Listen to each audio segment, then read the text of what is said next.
The summer heat of 70 CE hung heavy over Jerusalem, a suffocating blanket of dust and despair. Not the quiet, ancient dust of the desert, but a new, terrible dust, the pulverized stone of homes, of markets, of lives. Above it all, the stench of smoke, of unwashed bodies, of fear. From the ramparts, a man, old and weary, watched the horizon. He saw the glint of Roman eagles, countless and merciless, encircling his city like a predator around its prey. He heard the rhythmic thud of battering rams, the shouts of legionaries, the agonizing cries of the hungry trapped within the walls.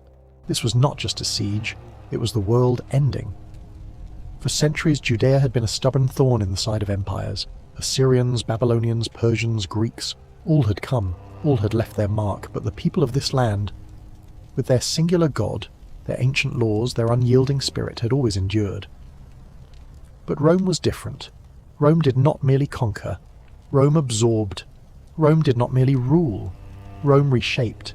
And now, Rome was here, with the full, terrifying might of its legions, to put an end to this troublesome, rebellious province once and for all. The man on the wall, Rabbi Yohanan ben Zakkai, felt the vibrations of the Roman siege engines deep in his bones. He had lived a long life, seen many seasons, taught many students. He knew the prophecies, the warnings, but nothing, absolutely nothing could have prepared him for this. The city, once a jewel on a hill, a beacon of faith, was now a tomb. Famine gnawed at the insides of every family. Zealots, driven by a desperate, fiery conviction, fought not only the Romans but each other, tearing the city apart from within, even as the enemy hammered at its gates. The Second Temple, the sacred heart of their world, stood in the center of it all, a magnificent structure of white stone and gold, now a target. For a people whose identity was so intertwined with this physical space, whose rituals, whose very connection to the divine flowed through its altars and courtyards, the thought of its destruction was unthinkable. It was not just a building, it was the anchor of their universe. If it fell, what would remain? If Jerusalem burned, how could a people, scattered and broken, ever hope to survive? This is the question that echoes through 2,000 years. How did they do it? How did a faith, a culture, a people, so utterly devastated, not just survive the iron fist of the Roman Empire, but emerge, against all odds, to shape the world? This is a story of resilience, of reinvention, of a faith forged in the crucible of catastrophe. It's a story not just about the fall of a city, but the birth of a new way to endure. Before we go deeper into this moment of utter desolation, I have to ask, where are you listening from? Drop your city in the comments below, and if this story, this epic struggle against oblivion, has already captured you, then subscribe to the channel. Every episode brings history this close. The Roman legions were not just at the gates, they were through them. The outer defences had fallen one by one over a period of 5 long bloody months. Now, the inner walls stood exposed, their stones stained with the blood of defenders and attackers alike. The air was thick with smoke, the cries of the dying, and the triumphant roars of the Roman 10th Legion as they breached the Antonian fortress. The end was not coming. The end was here. And what could one man, one small people, do against the might of an empire determined to erase them from the map of history? Rabbi Yohanan ben Zakkai knew the city was doomed. He saw it in the hollow eyes of the starving, in the fanatical rage of the zealots who would rather see every last soul perish than surrender. He saw it in the relentless advance of the Roman legions, a tide of steel and discipline that no amount of courage could turn back. The temple, he understood, would fall. The city would burn. But the people, the teachings, the very essence of what it meant to be a Jew, these he believed could not be allowed to perish with the stones. He made a decision that would define the future of his people, a choice born of radical pragmatism and profound faith. He had to escape. But how? The city was sealed, the Romans vigilant, the zealots unforgiving of anyone who spoke of surrender or escape. To them it was treason. To him it was salvation. He feigned illness, a severe, incurable sickness. His students, loyal and desperate, understood the silent message in his eyes. They spread the word that their beloved teacher was on his deathbed. Soon he died. According to Jewish law, a corpse could not remain within the city walls overnight. It had to be carried out for burial. This was his chance. His disciples prepared a coffin. It was a simple wooden box, rough-hewn, just large enough for a man to lie within. Two of his most trusted students, Rabbi Eliezer ben Hyrcanus and Rabbi Joshua ben Hananiah, lifted the heavy coffin onto their shoulders. They walked through the dying city, past the gaunt faces of their neighbours, past the smouldering ruins of homes, past the desperate, unseeing eyes of the guards. The stench of death was everywhere, so a coffin drew little attention. It was just another sad, inevitable procession in a city consumed by sorrow. As they reached the Roman gates, the legionaries, hardened by months of siege, stopped them. "What is this?" one soldier demanded, his voice gruff, his spear tapping the coffin. "We carry our teacher, Rabbi Yohanan, to his burial place outside the city," Eliezer replied, his voice steady, though his heart pounded like a drum against his ribs. The Romans, accustomed to the rituals of death, waved them through. They did not search the coffin. They did not suspect. Inside, Rabbi Yohanan lay perfectly still, holding his breath, listening to the metallic clank of Roman armour, the guttural sounds of Latin, the creak of the gate as it opened. Once outside the walls, in the relative quiet of the Roman encampment, they were brought before Vespasian, the Roman general, soon to be emperor. Vespasian, a man of practical mind and immense ambition, was curious about this Jew who had chosen to leave his doomed city. Yohanan rose from the coffin, not as a ghost, but as a man with a singular purpose. He did not beg for his life. He did not plead for Jerusalem. Instead, he greeted Vespasian as emperor, predicting his imminent ascent to the throne, a bold and dangerous prophecy. Vespasian, intrigued by this strange prophetic rabbi, and asked him what he desired. Yohanan did not ask for the temple nor for the city. He asked for something far smaller, yet infinitely more profound. "Give me Yavne and its sages." Yavne, a small coastal town, a quiet place of learning. He asked for a place where the Torah could be studied, where the rabbinic tradition could continue, where the flame of their faith could be kept alive, even as its physical heart burned to ash. Vespasian, perhaps seeing no threat in such a modest request, granted it. This was the moment of pivot. The city was crumbling, the temple would soon be a memory, but a seed had been planted. A new centre for Jewish life, not bound by stone walls or sacrificial altars, but by learning and interpretation, was about to begin. The fate of a people, and indeed a civilization, now rested on this small, desperate bargain. Struck amidst the smoke and despair of a dying world, what would become of this tiny spark plucked from the ashes of a burning empire in the vast, unforgiving Roman world? Back in Jerusalem, the final act of the tragedy unfolded. The Roman legions, under the command of Titus, Vespasian's son, breached the last defences. The fighting was brutal, hand to hand, house to house. The zealots, cornered and desperate, fought with a ferocity born of religious zeal and utter despair. But courage, however fierce, was no match for the disciplined might of Rome. On the 9th day of the Hebrew month of Av, in the year 70 CE, the unimaginable happened. The Second Temple, that magnificent edifice, the spiritual centre of the Jewish world, was set ablaze. Accounts differ on how it started, whether by Roman design or by accident during the chaos of battle, but the result was undeniable. Fire consumed the sacred structure, its golden roof melting, its white stones crumbling, its holy chambers turning to ash. The screams of the dying, the roar of the flames, the triumphant shouts of the legionaries, it was a symphony of destruction.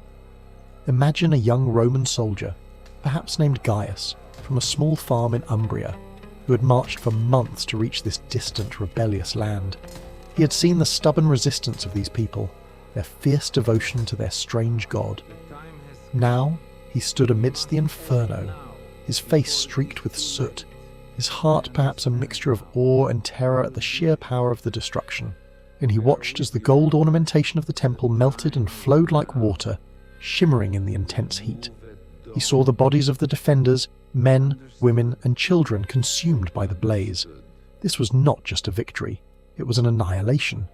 For Gaius, it was the crushing of a rebellion. For the Jews, it was the end of their world as they knew it. The city of Jerusalem was systematically levelled. Its walls were torn down, its buildings razed.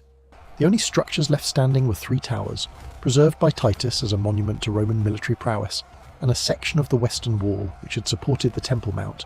The rest was rubble. Tens of thousands were killed, hundreds of thousands enslaved and dispersed across the Roman Empire. The Arch of Titus in Rome, still standing today, depicts the spoils of war being carried away, the menorah, the trumpets, the sacred vessels, a permanent, triumphal reminder of Jerusalem's fall. But even as the physical heart of Judaism lay in ruins, a different kind of heart was beginning to beat in Yavne. Rabbi Yohanan, with his small band of sages, began the monumental task of rebuilding. How do you maintain a faith when its central sanctuary is gone? How do you practice rituals that require a temple that no longer exists? How do you keep a scattered people united without a physical center? These were the questions that haunted them, questions that demanded radical answers. The sages of Yavne understood that the very nature of Judaism had to transform. No longer could it be solely a temple-centric religion. It had to become portable, adaptable, resilient. They began to reinterpret laws, to codify traditions, to emphasize prayer and study over sacrifice. The synagogue, already a feature of Jewish life, would now become the primary center of worship and community. The home, the family, would become a new altar. The words of the Torah, the wisdom of the rabbis, would become the new sacred space. This was not a simple change. It was a revolution. It required immense intellectual courage and spiritual innovation. It meant letting go of what was, to build what needed to be. In the ashes of Jerusalem, a new Judaism was being forged, one that could survive anywhere, under any rule. But could this new, decentralized faith truly hold together a people scattered across an empire that sought to Romanize all its subjects? Could a religion of books and study ever truly replace the grandeur and unifying power of the temple? The destruction of the temple was a cataclysm, a wound that festered for generations. But in Yavne, the sages, led by Rabbi Yohanan ben Zakkai and his successors, performed an extraordinary act of spiritual alchemy. They took the raw grief, the profound loss, and transmuted it into a new form of resilience. Their work was nothing less than the re-engineering of an entire civilization's operating system. Before the destruction, much of Jewish law and tradition was transmitted orally. The temple was the living embodiment of the faith, its rituals a constant, tangible connection to God. With the temple gone and the people scattered, this oral tradition was in danger of being lost, fragmented, or distorted. The Roman Empire, with its vast network of roads and laws, was a powerful homogenizing force. Without a central authority or a physical gathering place, how could a dispersed people maintain a unified identity? The answer lay in the written word. The sages embarked on the monumental task of codifying the oral law, the vast body of interpretations and traditions that had been passed down through generations. This project would eventually culminate in the Mishnah, a foundational text of rabbinic Judaism. Imagine a scribe, perhaps a young man named Akiva, in a dimly lit room in Yavne, his quill scratching across parchment. He is not merely copying words, he is preserving a legacy, shaping a future. He listens intently as an elder rabbi recites a complex legal argument, a parable, a historical anecdote. Akiva's hand moves with precision, capturing every nuance, every detail. He knows that these words are not just for him or for his generation, but for all generations to come. They are the new temple, a portable sanctuary for the mind and soul. This shift was profound. It meant that Judaism could now thrive wherever Jews lived, regardless of imperial rule or physical displacement. The synagogue, a place for prayer and study, became the new focal point of community life. The home became a miniature sanctuary where rituals like the Sabbath meal and holiday observances reinforced communal identity. And the book, the sacred text, became the ultimate symbol of continuity. But the Roman Empire was not done with Judea. Decades later, a new rebellion, led by Simon Bar Kokhba, erupted in 132 CE. This was a desperate, fierce uprising, fueled by messianic fervor and the enduring hope of rebuilding the temple. For 3 brutal years, the Jews fought with incredible courage against the full might of Hadrian's legions. The Roman response was even more devastating than in 70 CE. The Bar Kokhba revolt was brutally crushed. Hundreds of thousands of Jews were killed and countless more enslaved. Jerusalem was utterly destroyed again, its name changed to Aelia Capitolina, and a Roman temple to Jupiter was built on the Temple Mount. Jews were forbidden, under pain of death, from entering the city. This second catastrophe, coming so soon after the first, might have been the final blow. It was a moment of absolute despair, a confirmation that the physical land, the sacred city, was truly lost.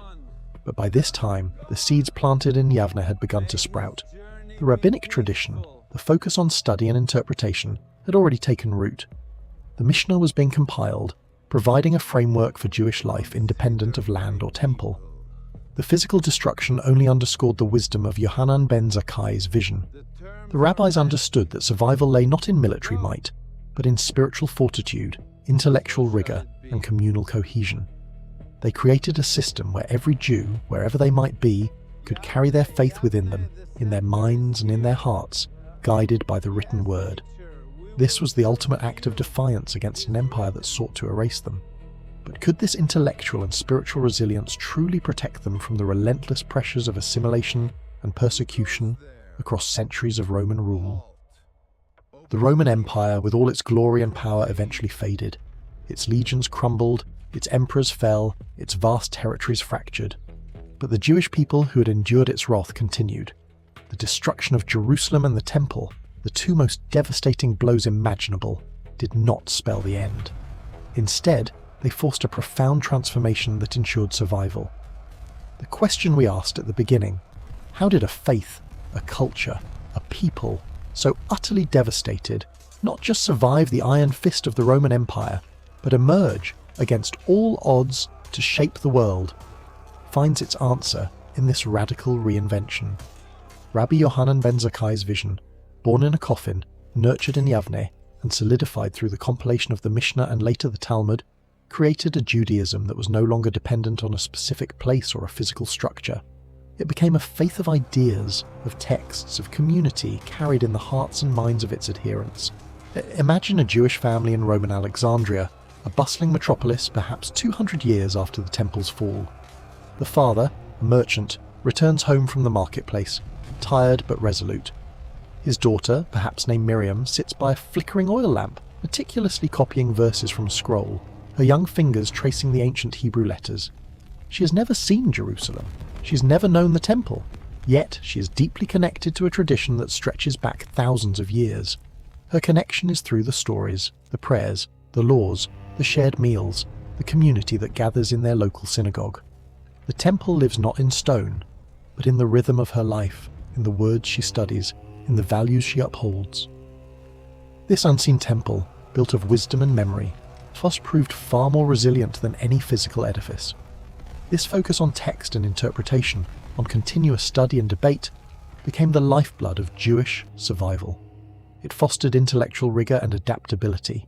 It allowed Jewish communities to flourish in diverse lands, from Babylon to Spain, from North Africa to the Rhine. They carried their homeland within them, in their books and their practices, making every place where they gathered a piece of Jerusalem. The Roman Empire, in its brutal attempt to erase Jewish identity, inadvertently forged a faith that was indestructible. By destroying the physical, it forced the spiritual to become paramount.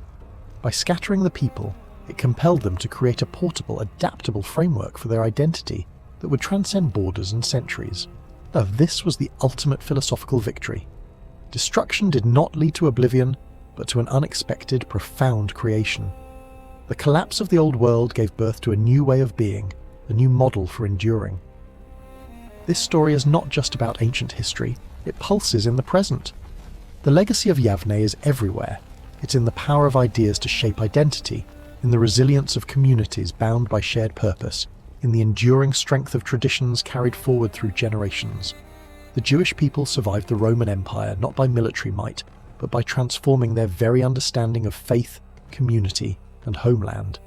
They learned to build a sanctuary not of stone, but of spirit, a temple that no empire could ever burn. What part of this story surprised you the most?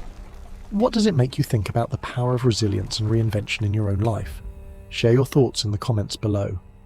The thread of history, it turns out, is never truly broken. It simply reweaves itself, stronger and more intricate with every challenge.